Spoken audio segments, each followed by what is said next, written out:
It's going?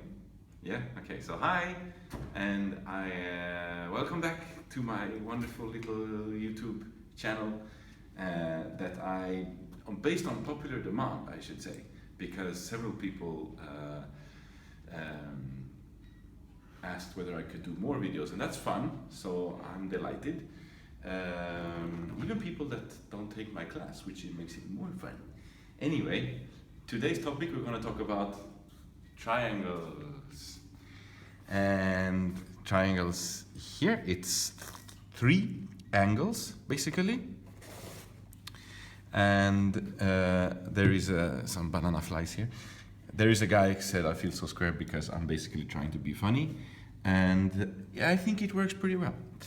Okay, so triangles, as you know, we're going to start with the very basics, but we have to be a little bit pragmatical because we have a test coming up and I want you to be well prepared for that test. So triangles can come in 2 major categories. One is a right angle triangle. So the right angle triangles. And the basic characteristic is that this angle here, the cornered angle, is 90 degrees. You knew this. There is another type of triangle that can look a little bit the way we want it to look. It's called a non-right angle or non-right angled triangle where no angle is 90 degrees. So obviously this case with the 90 degrees is easier in some sense when we're using algebra. The non-right angle triangle does have some rules that we can use, however, to make this a feasible situation as well.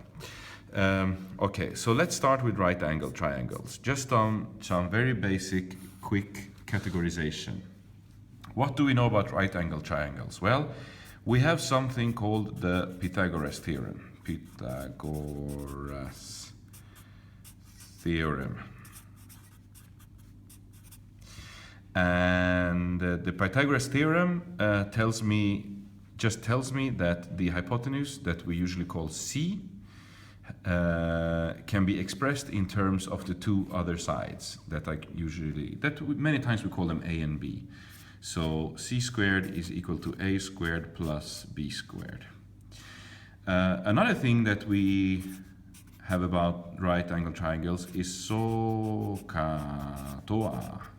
which is an acronym standing for the trigonometric ratios. So basically, if we are having a right angle triangle like this, and I'm interested in an angle, let's say this angle here, inside the triangle I always have the picture that I am standing at one of the angles. Oops, that's the light. Can you still see? Mm-hmm. Yeah. So I'm actually standing at this angle. I'm physically standing there and I'm looking out into my triangle. The longer side is always called the hypotenuse. If I'm standing at this angle, the opposite side, logically, I will call it the opposite. And the side next to me, not the hypotenuse, but the shorter side next to me, is going to be called the adjacent side. Adjacent is an English word meaning like neighbor or neighboring side, than the one next to where I am. So we are using this to calculate the sine, cosine, or tangent of an angle theta. This is a Greek letter called theta. And the acronym SOH just stands for the fact that the sine of the angle is equal to the opposite over hypotenuse. The cosine of the angle is equal to the adjacent over hypotenuse. And the tangent of the angle is equal to opposite over adjacent. So we have numbers for these, the lengths of the sides, and then we calculate the ratios. For non-right angle triangles, we don't have these guys. They don't work so well. However, we do have other things. We have something called the sine rule that we will talk more about in a separate video, and something else called cosine rule, which we will also talk about in another video. And also we have the area rule. Now, the area rule, I didn't talk about the area for the right angle triangle. That's just because it's a little bit below of what we're trying to do. It's a little bit in the lower grades. I'm sure you remember that the area of a triangle that has a one right angle is nothing else but the base times height divided by 2. Please excuse the lights. I usually refer to the flicking off of the lights by the classroom ghosts, because we do have a ghost in this classroom. Many times it happens the lights go on and off by themselves, and I think it's something to do with the switch there, but I think it could have been a ghost as well. Maybe it is. So anyway. It's a ghost of all the dead puppies and kittens. Yes, all of those dead puppies and kittens that you can see here that students have been killing for me. Anyway, so look here.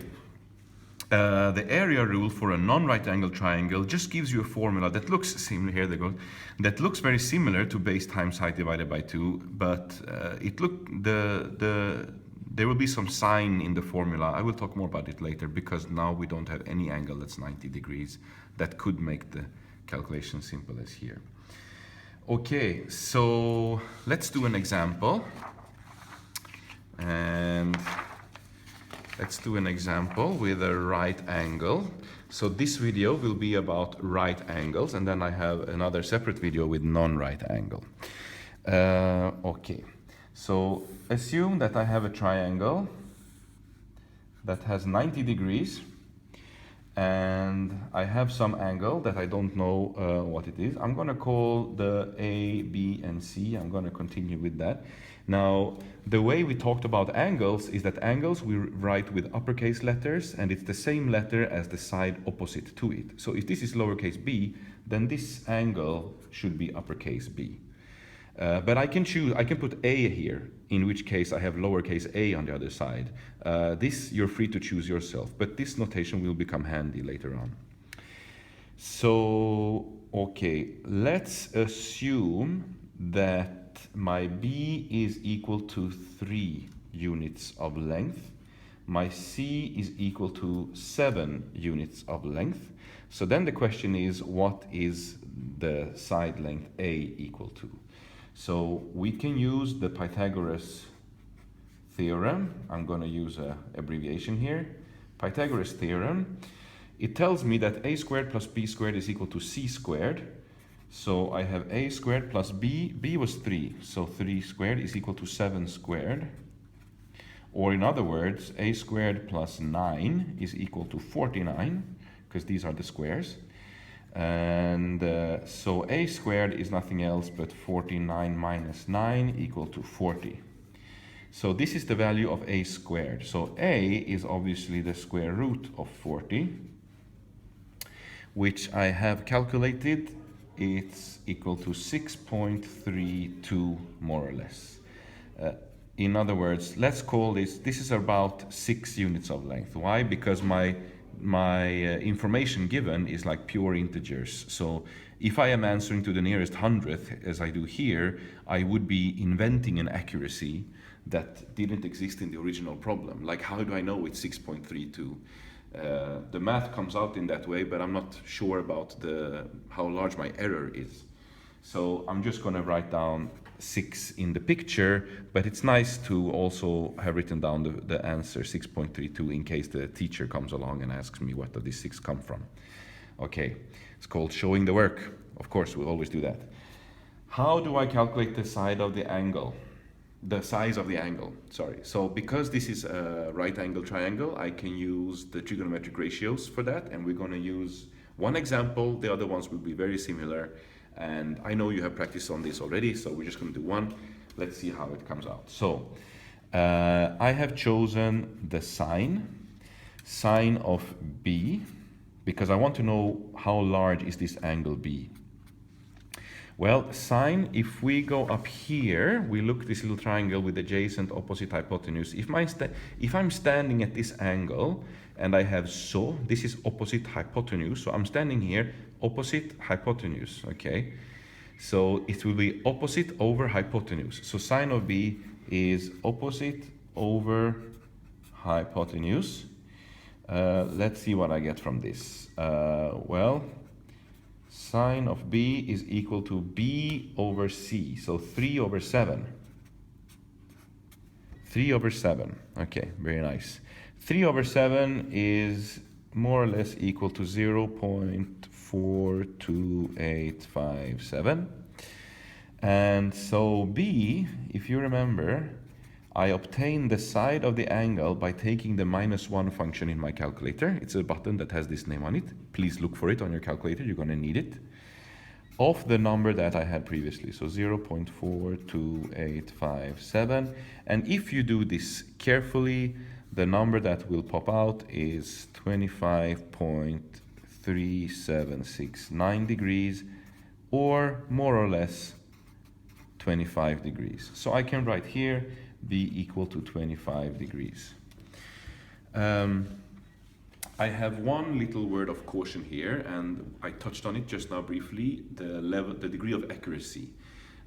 Please do not make the mistake of rounding your intermediate answers, the one that you still need for your calculation. Only round the final answer. And I will show you here how you get a mistake if you round the intermediate answer. If we go back to my calculation, let's say I was a little bit sloppy here, and I am very pragmatical, I don't care about numbers, so I'm going to replace sine of B is 3 over 7, 0.42 something, it's almost just 0.4, like I don't have energy, I'm just going to write 0.4. Let's say I do that. And now I'm using this 0.4 in my next calculation, so I have sine of -1 of 0.4. If you do this calculation carefully, then you will actually get an angle that's equal to 23.6 degrees. So I rounded my intermediate answer to 0.4. My final answer became 23.6. Even if I am rounding this answer to the nearest integer, I get 24 degrees, which is 1 whole degree away from the correct answer. So here I would get no marks for that. This was a mistake that I did, and Mr. Teacher is not happy when he sees such mistakes. So please do not round your intermediate answers.